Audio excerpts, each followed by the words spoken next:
My parents believed cutting off my tuition on Christmas Eve was a leash to force my submission to their golden boy.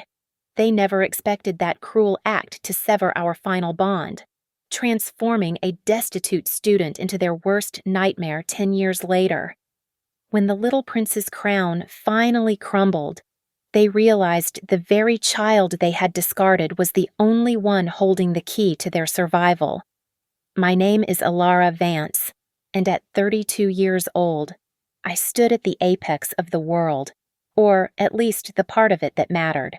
The floor-to-ceiling glass of my penthouse framed the Chicago skyline, a sprawling grid of amber and electric blue fighting against the heavy winter darkness.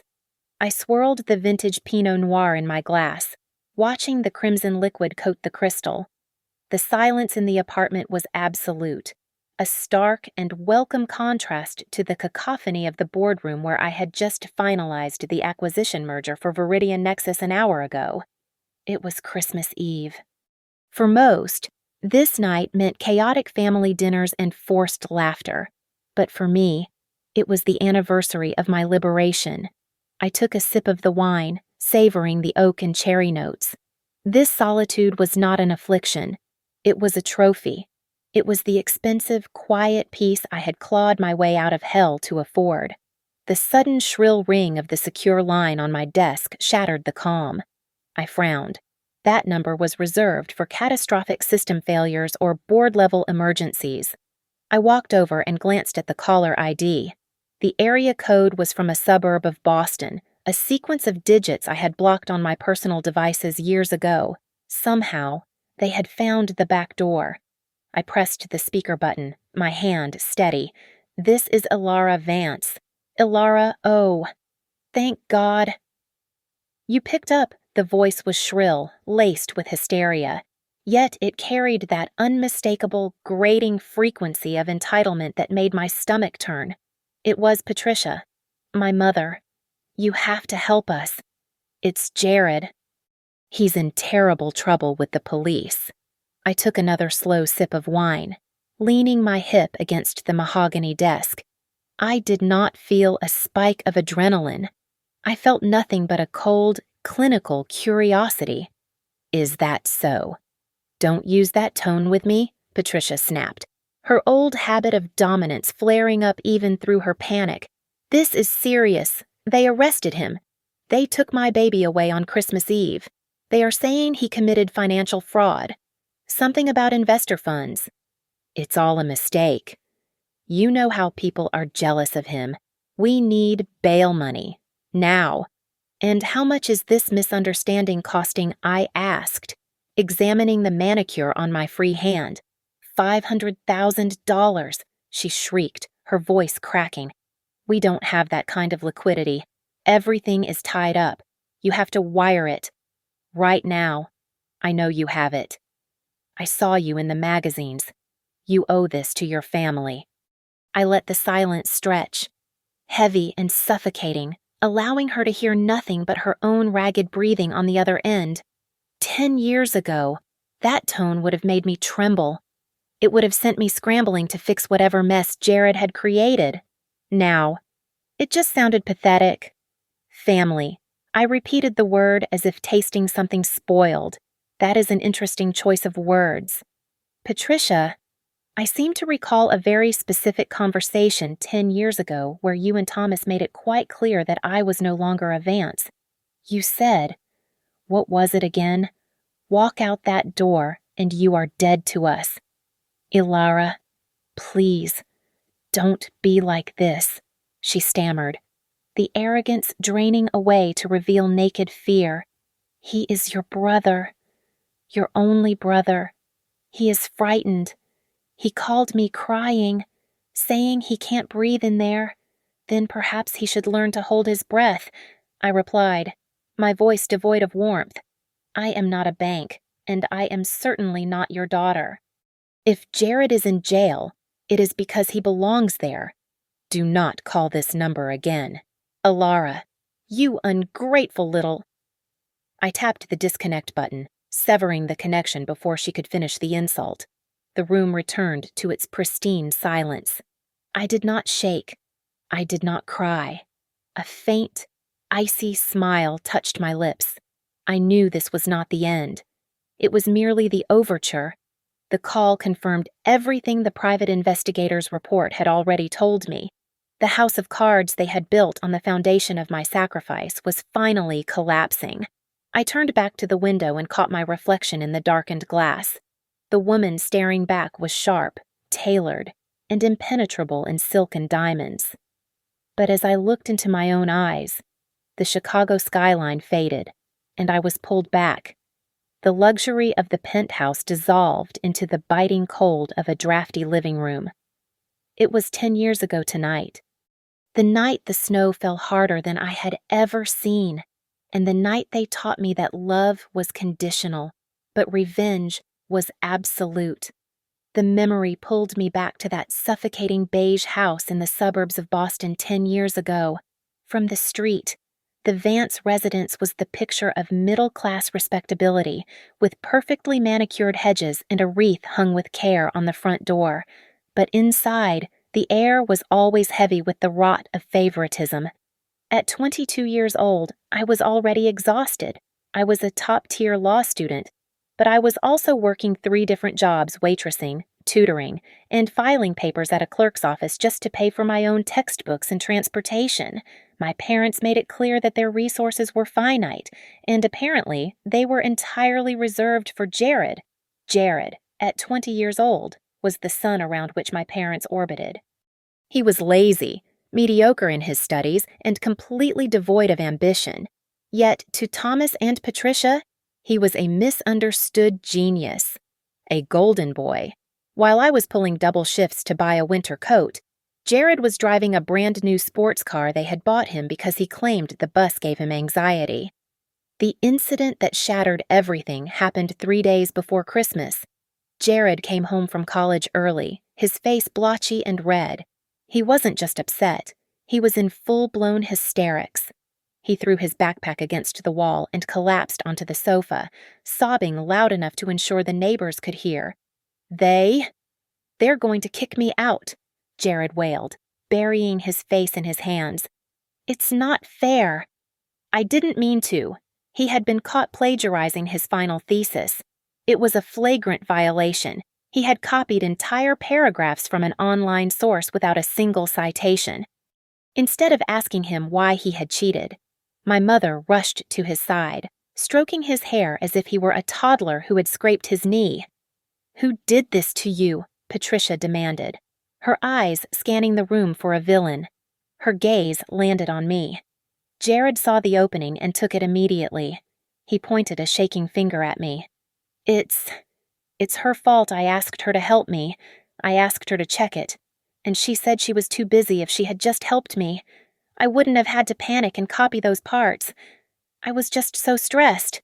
I stood there, stunned by the audacity. I was working a double shift. Jared, you had all semester to write that paper. My father, Thomas, slammed his hand down on the dining table. Enough excuses. Ilara, your brother is in crisis, and all you can think about is yourself. You are the law student. You should have known better than to let him submit that. The absurdity of the accusation left me speechless. But what came next was worse. They didn't want me to apologize. They wanted a sacrifice. "There is a way to fix this," Thomas said, his voice dropping to a conspiratorial whisper. "You go to the dean tomorrow. You tell them you were helping Jared study. Tell them you accidentally mixed up his files with your old notes. Say you gave him the wrong flash drive. Take the blame." I stared at them, feeling the blood drain from my face. "You want me to tell a disciplinary board that a law student, facilitated plagiarism, that goes on my permanent record. I could be barred from taking the bar exam. I would lose everything I have worked for." "It's just a slap on the wrist for you," Patricia snapped, her face twisted with ugly desperation. "But for Jared, this destroys his future. He is the heir to this family's name. You are strong. Ilara, you can bounce back. He can't." "No," I said, my voice shaking but firm. I will not set myself on fire to keep him warm. Not this time. The mood in the house shifted instantly from panic to icy hostility. For the next 2 days leading up to Christmas Eve, I became a pariah in my own home. They stopped cooking for me. When they sat down for dinner, they set 3 places, leaving me to scavenge for bread and peanut butter in the pantry like a rat. They spoke through me, over me, but never to me. I was sitting on the stairs, hungry and cold, when Jared walked past me. He didn't look sad anymore. He looked triumphant. He leaned in close, his breath smelling of the expensive chocolate he had been eating. "You think you're so smart, Ilara," he whispered, a smirk playing on his lips. "But you'll never win. They don't love you like they love me. You're just the spare parts."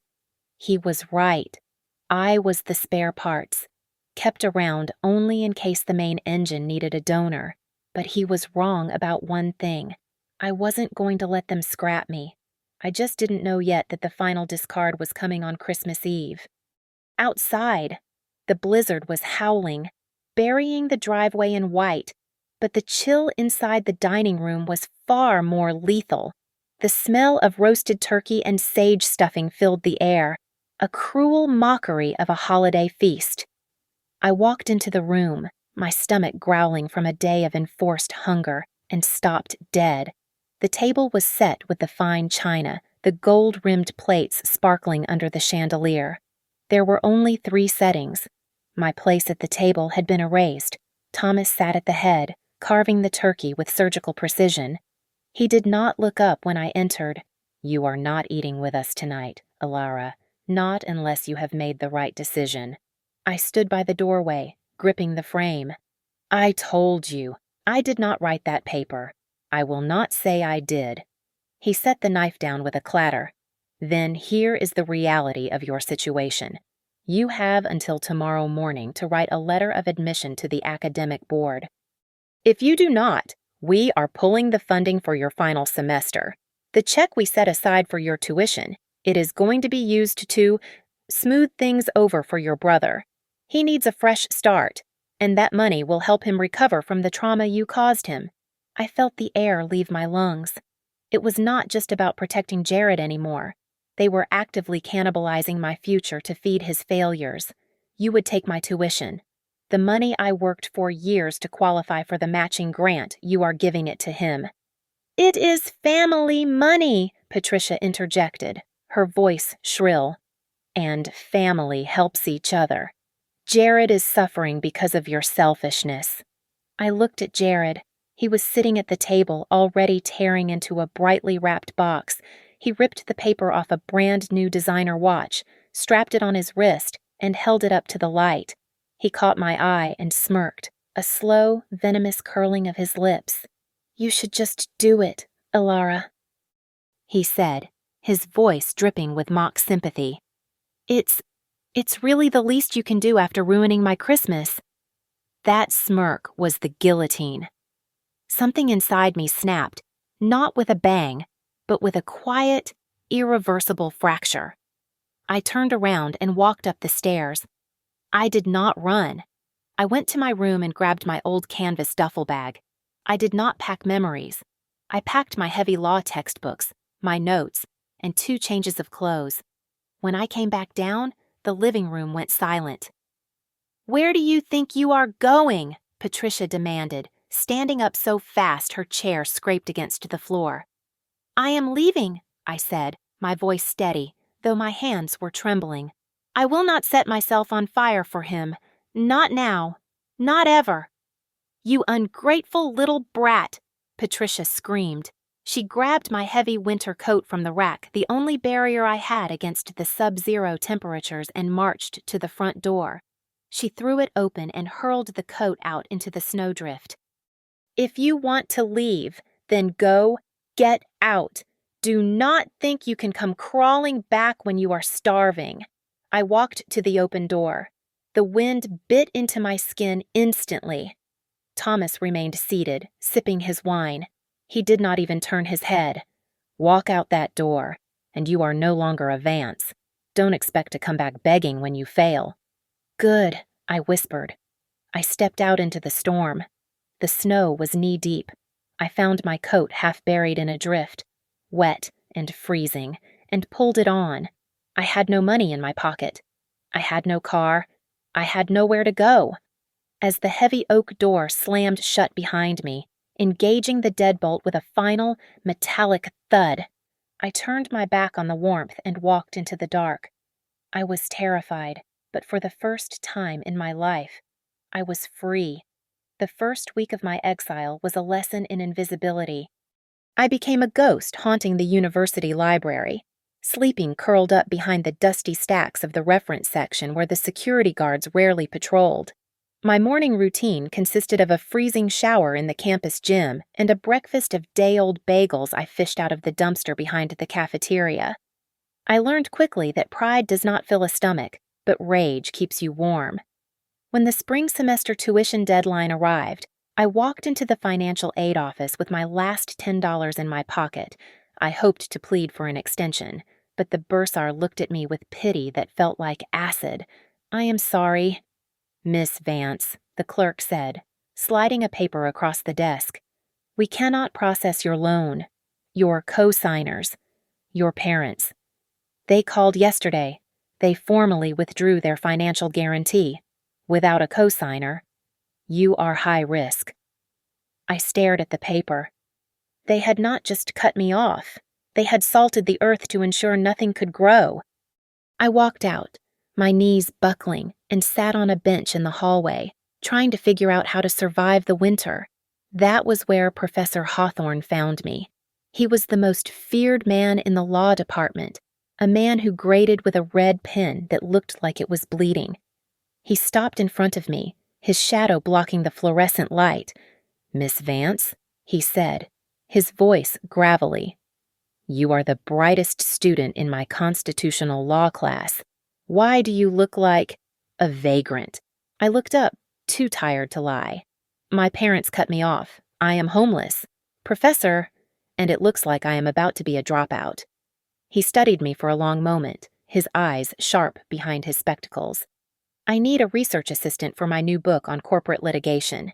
The pay is minimum wage, but there is a small cot in the back of my office. It is not the Ritz, but it is warm." "I'll take it," I said instantly. For the next 2 years, I ceased to be a human being and became a machine. I worked 20 hours a day. I attended lectures, worked for Hawthorne, and took night shifts transcription legal documents online. I converted every pang of hunger into fuel, whenever I felt like collapsing. I opened my phone and looked at Jared's social media. There he was, posting photos from a ski resort in Aspen, wearing a parka that cost more than my entire net worth. The caption read, "Living the good life thanks to the fam he was burning through the tuition money that was supposed to be mine." I did not block him. I let the hatred calcify my spine. I graduated as the valedictorian of my class. The top firms in Boston and New York sent recruiters with 6-figure starting salaries, but I turned them all down. I did not want a salary. I wanted power. I joined a small, aggressive startup firm that specialized in advising tech giants, specifically a rising conglomerate called Viridian Nexus. I changed my phone number the day I passed the bar exam. I severed every digital tie to the Vance family. The only thing I sent them was a single Christmas card, every year, on Christmas Eve. The envelope was expensive, the cardstock heavy and cream-colored, but the inside was completely blank. It was a ghost, haunting them just as I had haunted that library. I rose through the ranks with a ferocity that terrified my peers. They called me the Ice Queen because I never smiled, never panicked, and never showed mercy in negotiations. By the time I was 30, I was a partner. By 32, I was brokering deals that shifted the stock market, but I never forgot. I hired a private investigator, not to find them, but to watch them. I received monthly reports on their slow decline. I watched from the shadows as Jared failed one job after another. I watched as my parents refinanced their home. I was not ready to strike yet. I was a predator lying in the tall grass, waiting for the prey to wound itself so deeply that there would be no escape. And then, On this Christmas Eve, the phone rang. I placed the wine glass down on the marble coaster, the condensation leaving a wet ring that looked like a target. With the echo of Patricia's desperate plea still ringing in my ears, I opened my laptop and authenticated the biometric lock. A secure folder from my private investigator, titled Subject V, sat on the desktop. I had received the notification an hour ago, but I had saved it for this exact moment. I clicked the file, and the last 10 years of the Vance family history spilled out in high-definition misery. The narrative my parents had spun about Jared's success was a fabrication so thin it was transparent. The report detailed a decade of mediocrity and enablement. Jared had not graduated with honors. He had barely scraped by with a GPA that hovered just above passing, a degree purchased with donations from my parents' dwindling retirement fund. He had never held a real job. The tech startups he claimed to be leading were nothing more than a series of failed dropshipping schemes and cryptocurrency scams. I scrolled through the financial records, watching the slow bleed of my parents' assets. They had sold the vacation cabin in Maine 5 years ago. 2 years ago. They had liquidated their entire stock portfolio. Every cent had gone into the black hole of Jared's lifestyle. He was driving a leased Porsche he could not afford and wearing suits he had charged to credit cards in my father's name. Pathetic, I whispered to the empty room. But the most recent entries were where the tragedy turned into a crime thriller. The report detailed Jared's latest venture, a shell company called Vance Global Solutions. He had not just borrowed money, he had embezzled nearly $2 million from investors. And here was the cosmic joke, the twist of fate that made me throw my head back and laugh a short, sharp laugh. The primary investor he had attempted to defraud was a subsidiary of Viridian Nexus. "You tried to steal from me," I said, tracing the name of my own company on the screen. "You didn't even know it, did you? You absolute moron." Jared had tried to pull a vendor invoicing scam on a logistics branch I had acquired 6 months ago.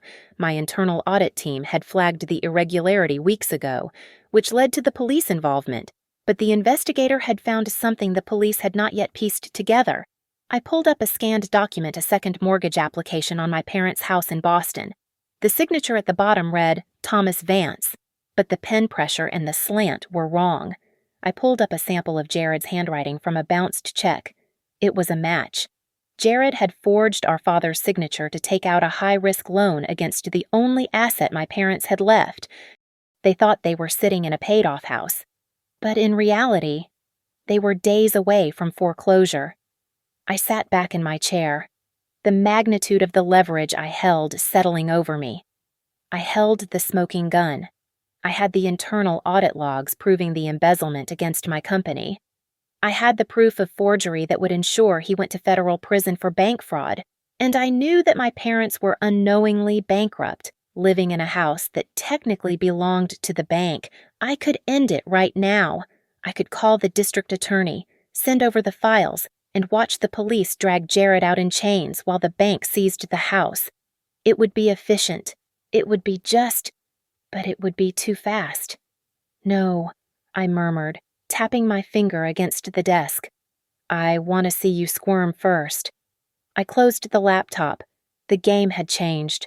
I wasn't just a spectator anymore. I was the executioner, and the guillotine was already falling. They just didn't know their heads were in the basket yet. It was exactly 1 week later when the past arrived in my lobby, looking significantly more worn than I remembered. I stepped out of the private elevator, the heels of my Louboutins clicking rhythmically against the polished granite floor of Viridian Nexus. It was 6 p.m. I had a dinner reservation at a Michelin star restaurant, but my assistant had messaged me earlier saying that 2 highly distressed individuals had been camping out near the security desk since 10 a.m. I saw them immediately, in the gleaming, futuristic expanse of glass and steel that was my empire. Thomas and Patricia Vance looked like relics from a forgotten era. My father's suit, once the armor of a proud suburban patriarch, hung loosely on his frame, wrinkled and stained. My mother, who used to never leave the house without perfect hair and makeup, looked gray and haggard, clutching her purse as if it were a lifeline. They had been sitting there for 8 hours, ignored by the busy stream of tech executives and lawyers, forced to taste the bitterness of irrelevance. As I walked past the security turnstiles, Patricia looked up, her eyes widened, scanning me from my tailored blazer to the diamond tennis bracelet on my wrist. She did not see her daughter. She saw a stranger wearing the skin of the girl she threw out. "Ilara," she whispered, her voice cracking. She scrambled up, stumbling a little. "Ilara." "Is that really you?" I stopped and turned slowly. I did not smile. "You are trespassing. You do not have an appointment." "Appointment," Thomas barked, though his voice lacked its old thunder. He stood up, trying to straighten his tie. "We are your parents. We have been sitting here for 8 hours like beggars while you sit up in your ivory tower." "Then you should have called," I said coolly. "Security, stand down. I will handle this." I gestured toward a small, upscale coffee shop adjacent to the lobby. I did not invite them up to my office. That space was sacred. I led them to a corner table. I ordered a black coffee. They ordered nothing. They simply stared at me, a mix of awe and resentment burning in their eyes. "You look..." "Well," Patricia said, her hands trembling on the table. "I am," I replied. "State your business. I have dinner plans." The pleasantries evaporated instantly. "How can you be so cold?" Patricia hissed, leaning forward. "We know you have the money. We saw the news about the merger. You are swimming in millions, and you let your brother rot in a cell. Do you know what they do to boys like Jared in there? He called us yesterday. He said the other inmates. They are threatening him. He needs protection money. He needs a lawyer who isn't a public defender. We sold the car." Thomas interrupted, his face flushed. "We sold your mother's jewelry. We scraped together everything we had, but it is not enough. The bail is set at $500,000, and the lawyers want a retainer of $50,000. You have that kind of money in your purse right now." I took a slow sip of my coffee, savoring the bitterness. "So, you sold everything? You are destitute. And yet, you are here demanding money, not asking for forgiveness." "Forgiveness," Thomas scoffed. "For what parenting you? We did what we had to do to protect the family name. And now, you are the one destroying it. This lawsuit, this Viridian Nexus company. It is yours, isn't it? You can make the charges go away. You can tell them it was a misunderstanding." I set the cup down. It was not a misunderstanding. Jared stole $2 million. He committed fraud. He forged signatures. He is a criminal. He is your brother. Patricia wailed, drawing stares from the other patrons. Tears streamed down her face. But they moved me no more than rain on a window pane. "He is your own flesh and blood. I carried you for 9 months. I gave you life. How can you sit there and watch us suffer? We are your family, I repeated, the word tasting like ash. You threw me into a blizzard with nothing. You told me I was dead to you. Why should I help you now? Because we are desperate." Patricia sobbed, reaching out to grab my hand, but I pulled it back. "Please, Ilara, help him." I looked at them, really looked at them. They were pathetic, broken, and terrified, but I needed to know one thing. I needed to know if, after 10 years of suffering, after seeing their precious son turn into a monster, they had learned anything. "Tell me," I said softly. "Why should I save the person who stole my future? Why should I save Jared?" Patricia wiped her nose with a crumpled tissue, looking up at me with pleading eyes. Because he is Jared. He is the only boy. He is the hope of our family line. You are strong, Ilara. You can survive anything, but he needs us. He is special." The silence that followed was deafening. There it was, 10 years later, after he had bankrupted them and humiliated them, he was still the prince, and I was just the resource to be harvested. I see, I said, standing up and signaling for the check. Thank you for clarifying that. So, you will help? Thomas asked, hope flickering in his eyes. I will think about it. I lied. Go back to your hotel. I will be in touch.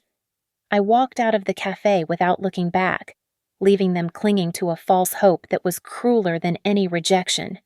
They wanted a savior. I was going to be their reckoning. I invited my parents back to the Viridian Nexus offices the following morning, not out of kindness, but because I needed a front-row seat to their moral dissection. We sat in a glass-walled conference room that cost more than their entire net worth. I slid a legal document across the table.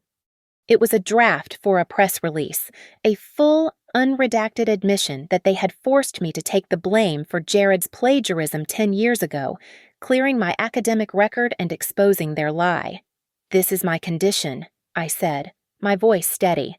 You publish this in the Boston Globe and the Chicago Tribune. You admit that Jared is a fraud and that you sacrificed me to save him. Do that, and I will pay his bail. Thomas turned a shade of purple I had not seen since his hypertension diagnosis. He slammed the paper down. You are insane. You want us to humiliate ourselves to destroy the family name publicly. I will not do it. I simply will not. But Thomas, Patricia whispered, her hands shaking as she clutched the edge of the table. He is in jail. They said he could get 20 years. We have to do something. We are not dragging our name through the mud because she is vindictive, Thomas roared, unable to see that the mud was already up to his neck. While they argued, I glanced down at my phone. A message from my personal attorney popped up. The asset purchase is complete. The bank has transferred the deed. I suppressed a smile. While they were debating their reputation, I had just bought their mortgage from the bank that was about to foreclose on them. I now owned the roof over their heads. Later that afternoon, I went to the Cook County Detention Center. The smell of bleach and unwashed bodies was distinct, a scent that wealth could not mask. Jared sat behind the reinforced glass, wearing an orange jumpsuit that clashed horribly with his pale, sweaty skin. He did not look relieved to see me. He looked annoyed. It's about time, Jared snapped into the receiver, his eyes darting around nervously. Mom said you were dragging your feet. Look, just get the bail posted. I have people on the outside who can fix the books before the trial. I just need to get out of here to handle it. I leaned forward, resting my elbows on the metal ledge. You really are delusional, aren't you? You think this is just a bookkeeping error. Don't start with me, Alara, he sneered, the old arrogance surfacing. You're just jealous because I'm the one who takes risks. You're just a corporate drone. Mom and Dad will make you pay. They always make you do what's best for the family. I am sure they will try, I said softly. I reached into my briefcase and held up a thick file against the glass. Do you know what this is? Jared? He squinted. Paperwork. So what? This is the supplemental evidence file I am handing over to the district attorney tomorrow, I explained. The police arrested you for fraud? That is cute. But my team found the offshore accounts. We found the wire transfers to the shell companies in the Caymans. This isn't just fraud. Jared, this is money laundering. That carries a mandatory minimum sentence. Jared's face went slack. You can't give them that. That's family business. And here is the best part, I continued, enjoying the way his pupils dilated in terror. You tried to scam a logistics company called VN Logistics. Did you never wonder what the V and the N stood for? It stands for Viridian Nexus. My company. I didn't just find out about your arrest, Jared. I am the one who authorized the internal audit. I signed the paper that sent the police to your door. No, he stammered, the phone shaking in his hand. No, that's impossible. You're lying. I am the architect of your destruction, I said, standing up. Enjoy the food.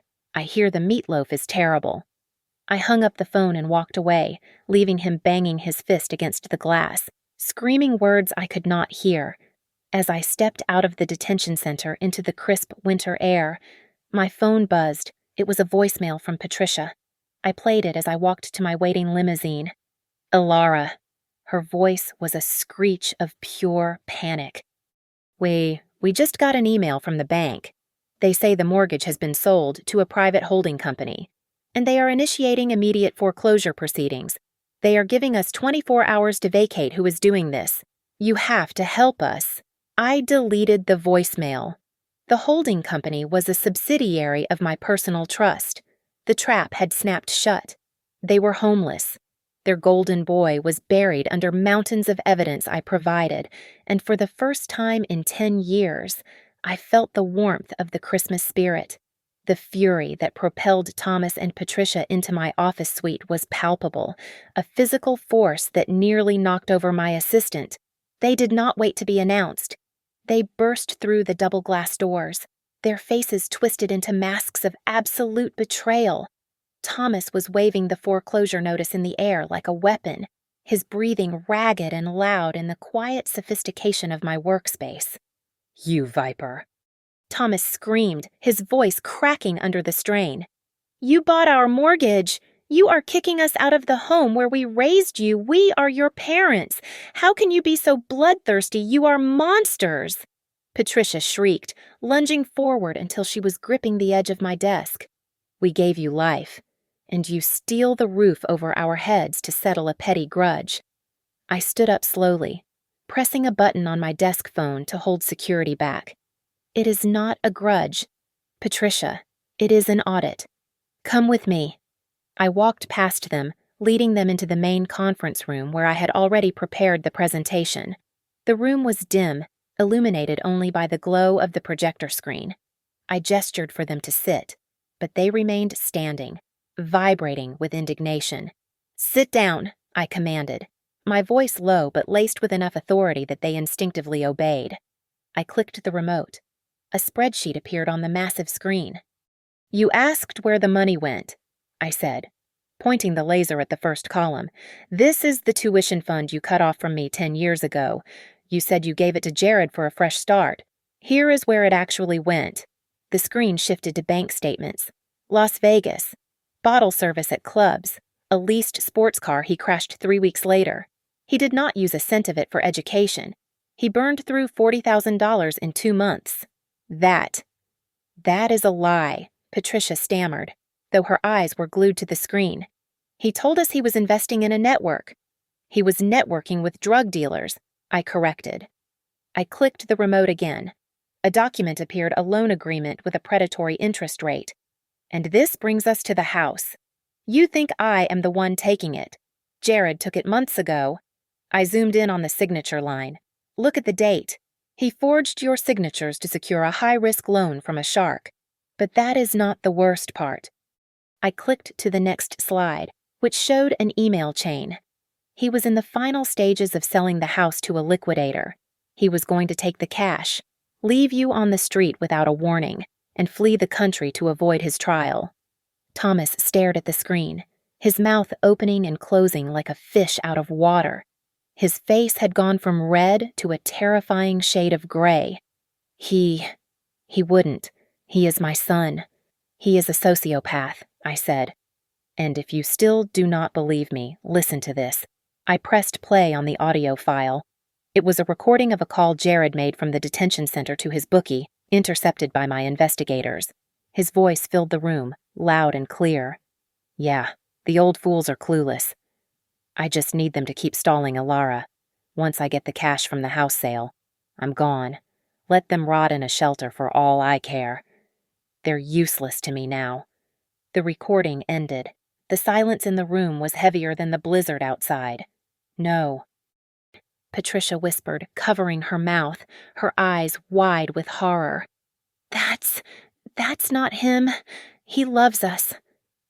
"He does not love you," I said, leaning against the conference table, looking down at them. "He loves what you give him. You sacrificed me to raise a monster. And now that monster is eating you alive. The reality hit Thomas like a physical blow. He made a choking sound, his hand flying to his chest. He gasped, his eyes rolling back as he slumped forward onto the mahogany table, knocking over a pitcher of water. Patricia screamed, grabbing his shoulders. Thomas. Oh my God! Help him, Ilara! Do something! I did not rush to his side. I did not panic. I walked calmly to the wall intercom and pressed the button. Security. We have a medical emergency in conference room B. Call an ambulance. Possible cardiac event. I watched as my mother shook my father, sobbing hysterically, begging him to breathe. I stood at the head of the table, arms crossed, observing the scene with the detached interest of a scientist watching a lab experiment go wrong. I felt no urge to hold his hand. I felt no fear that he might die. I simply felt that the scales were finally balancing. The hospital corridor smelled of antiseptic and stale coffee, a scent that always reminded me of helplessness. I walked down the long, fluorescent-lit hallway toward the waiting area outside the cardiac intensive care unit. My father, Thomas, was stabilized but sedated, his heart unable to bear the weight of the truth I had dropped on him. My mother, Patricia, sat alone on a plastic chair. In the span of 24 hours, she seemed to have aged a decade.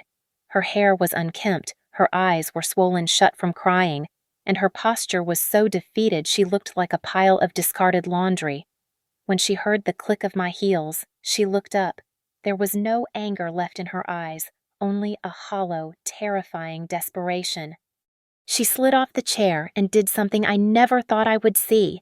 She fell to her knees on the cold linoleum floor. Ilara. She choked out, reaching for the hem of my coat. Please. I am begging you. He is your father. I am your mother. We were wrong. We were so wrong about everything. Please. Don't take the house. Don't let them keep Jared in that place. He will die in there. I looked down at her, unmoved. A memory flashed in my mind, sharp and stinging. I saw myself at 22, kneeling on the rug in our living room, begging them not to cut my tuition, crying that I had nowhere to go. They had stepped over me then as if I were a piece of furniture. Stand up. Patricia, I said, my voice devoid of pity. You are making a scene. She struggled to her feet, clutching her chest. We have nothing left. The lawyer said, He said Jared is looking at 20 years if the new evidence is admitted. And the bank. They are coming for the keys tomorrow. We will be on the street. Is that what you want? To see us die in the gutter? I walked over to the small table in the waiting area and placed 2 thick manila folders on it. The sound of them hitting the surface echoed in the silence. I am not here to discuss your feelings, I said. I am here to offer you a resolution. I tapped the first folder. This is a deed to a 2-bedroom apartment in a retirement community in rural Ohio. It is fully paid for. It is small, but it is warm, and it is yours. You and Thomas can live out your days there without fear of eviction. However, the condition is absolute once you sign. You never contact me again. I cease to exist for you.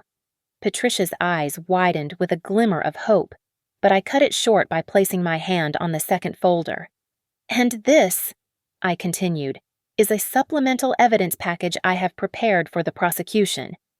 It contains the wire transfers, the forged loan documents, and the audio recordings of Jared plotting to rob you.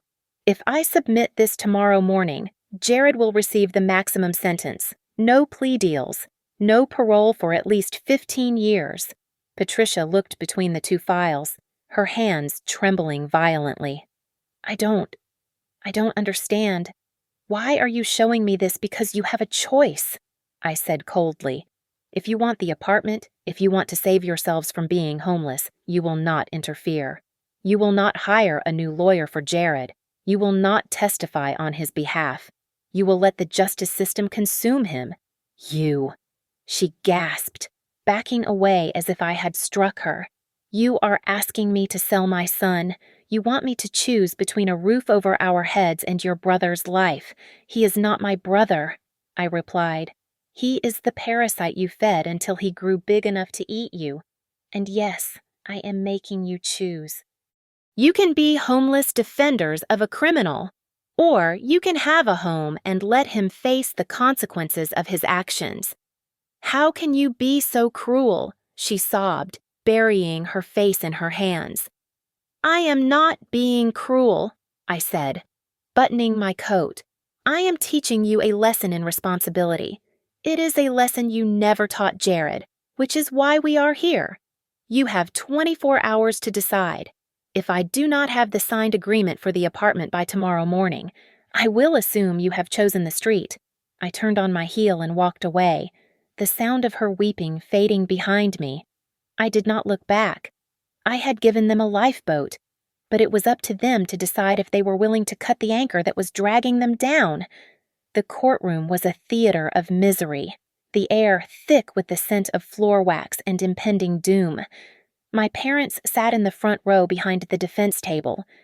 Thomas was slumped in a wheelchair, his face gray and slack, while Patricia sat beside him, staring at her hands as if they were stained with something she could not wash off. They looked like ghosts of the people who had once ruled my life with an iron fist. When the bailiffs led Jared in, the shackles around his ankles clinked with a heavy, metallic rhythm. He looked frantic. His eyes darted around the room until they landed on our parents. A desperate, delusional hope lit up his face. Mom, Dad. Jared shouted, leaning over the rail. Tell them. Tell them it was a mistake. You guys fixed it, right? You always fix it. He expected them to stand up and offer their retirement, their home, their very souls to shield him, but for the first time in his life, the shield was gone. I walked through the double doors, not as a sister, but as the star witness for the prosecution and the CEO of Viridian Nexus. I wore a suit that cost more than Jared's bail, my expression unreadable. I took the stand, swore the oath, and looked directly at the jury. The defense attorney tried to paint Jared as a naive young man who had been manipulated by bad actors, a victim of complex financial systems he did not understand. It was a pathetic narrative. Then, the prosecutor turned to my parents. Mrs. Vance, the prosecutor asked, looking at Patricia, can you confirm that you authorized your son to use your home as collateral for these business loans? Patricia did not look at Jared. She squeezed her eyes shut, tears leaking out, and shook her head. She remained silent, her refusal to speak a damning admission. The prosecutor turned to Thomas. Mr. Vance, is this your signature on the second mortgage application? Thomas's hand shook violently on the armrest of his wheelchair. He looked at Jared, who was mouthing the word please. Thomas took a ragged breath. No, Thomas whispered, his voice trembling. No, that is not my signature. My son. He forged it. We knew nothing. Jared's face crumpled. You traitors. You promised I took over from there. I dissected Jared's financial movements with the precision of a surgeon. I presented the audit logs, the emails, and the undeniable trail of greed. I tore apart the innocent boy facade layer by layer until all that was left was the thief beneath. When the judge read the verdict, the room went silent. Guilty on all counts. The defendant is sentenced to 15 years in a federal penitentiary. The judge declared, No.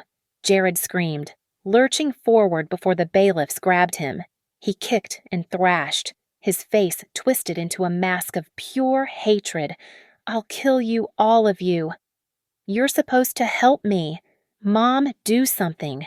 They dragged him out the side door, his screams echoing until the heavy wood slammed shut. I met my parents outside on the courthouse steps. The wind was biting, carrying the same chill as that Christmas Eve 10 years ago. They stood huddled together in their coats, looking small and broken against the gray sky. I reached into my purse and pulled out a single silver key. I held it out to Patricia. This is the key to the apartment in Ohio, I said, my voice flat. The deed is in your name. It is paid for. The car service is waiting to take you there now." Patricia took the key with trembling fingers. "Elara, he got 15 years. 15 years. My baby. He earned every day of it." I replied, "This is the last thing I will ever give you. This is the final pity. Jared is the product you manufactured. You can live with the pain of knowing he is in a cage because you never taught him how to be free." I turned to walk toward the black sedan waiting at the curb. "Daughter," Thomas croaked, reaching a hand out from his wheelchair. "Please." "Wait." I stopped, but I did not turn around. I let the word hang in the freezing air. "The daughter you are looking for died in the snow 10 years ago," I said, looking at the Chicago skyline reflecting in the car window. "I am Elara Vance, CEO of Veridian, and we are strangers." I got into the car and the door shut with a solid, satisfying thud, sealing out the cold and the past. As the driver pulled away, leaving 2 old regrets shrinking in the rearview mirror, I allowed myself a small smile. The ledger was balanced, the debt was paid, the future was finally, entirely mine. Thank you so much for listening to this story. I am so curious to know where you are tuning in from today, so please leave a comment below and share your thoughts on Elara's revenge. Did she go too far, or was it perfect justice? If you enjoyed this story, please make sure to subscribe to the Lily Revenge Stories channel, like this video, and smash that hype button to help this story reach even more listeners.